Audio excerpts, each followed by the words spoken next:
அம்பானி நானாகிறேன்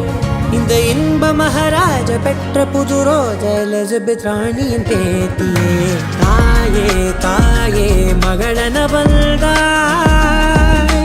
தந்தை சிந்தை நலமுற வந்தாய் நீயே லோகம் என்று ஆனாய் பெண்ணே என்னை ஆளும் தெய்வம் நீதான் கண்ணே பெற்றது நானா இல்லை உன் மகனே நானம்மா தாயே தாயே மகளன வந்தாய் தந்தை சிந்தை நலமுற வந்தாய்